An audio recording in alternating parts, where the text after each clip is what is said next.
Psychology କହିଥାଏ କୌଣସି ବିବାହିତା ମହିଳାର ଏହି ତିନି କମଜୋରି ଜାଣିଥିଲେ ସେହି ମହିଳା ଚଢ଼ିଖୋଲି ଥରେ ନୁହେଁ ବରଂ ହଜାରେ ଥର ଗେହିବାକୁ ଦେବାକୁ ବାଧ୍ୟ ହେବ।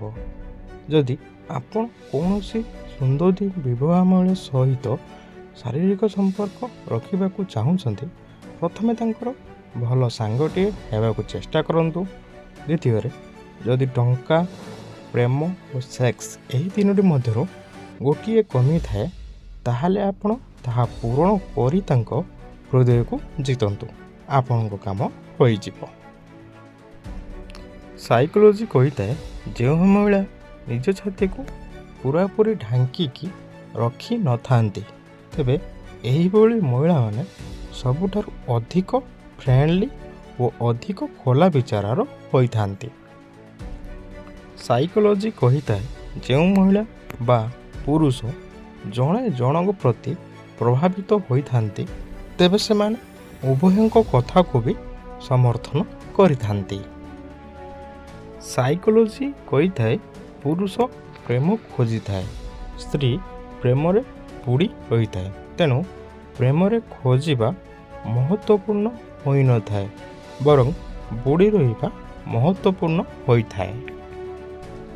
ସାଇକୋଲୋଜି କହିଥାଏ କୌଣସି ବ୍ୟକ୍ତି ସବୁବେଳେ ବ୍ୟସ୍ତ ହୋଇନଥାନ୍ତି, ତେବେ ଏହା କେବଳ ସେହି କଥା ଉପରେ ନିର୍ଭର କରିଥାଏ କି ସେ ଆପଣଙ୍କୁ କେତେ ମହତ୍ତ୍ୱ ଦେଉଛନ୍ତି।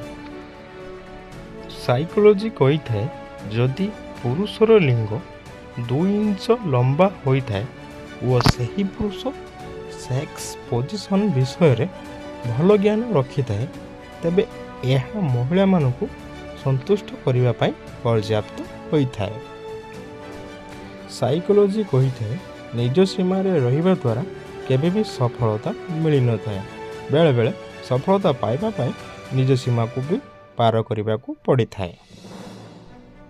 ସାଇକୋଲୋଜି କହିଥାଏ କଳିଯୁଗରେ କାହାକୁ ଭୁଲ ବ୍ୟକ୍ତି ବୁଝିବାର ଭୁଲ ବିଲକୁଲ ବି କରନ୍ତୁ ନାହିଁ। ସାଇକୋଲୋଜି କହିଥାଏ ଲୋକମାନେ ଆପଣଙ୍କର ସମୟ ମାଗିବା ପାଇଁ ବି ବିକଳ ହେବେ, କିନ୍ତୁ ଆପଣ ପ୍ରଥମେ ନିଜ ଉପରେ ତ ସମୟ ଲଗାନ୍ତୁ।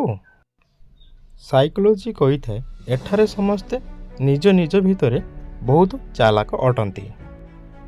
ସାଇକୋଲୋଜି କହିଥାଏ କାହାର ହସ ବି ମିଛ ହୋଇପାରେ, ଏଥିପାଇଁ ମଣିଷକୁ କେବଳ ଦେଖନ୍ତୁ ନାହିଁ, ବୁଝିବା ବି ଜରୁରୀ ହୋଇଥାଏ।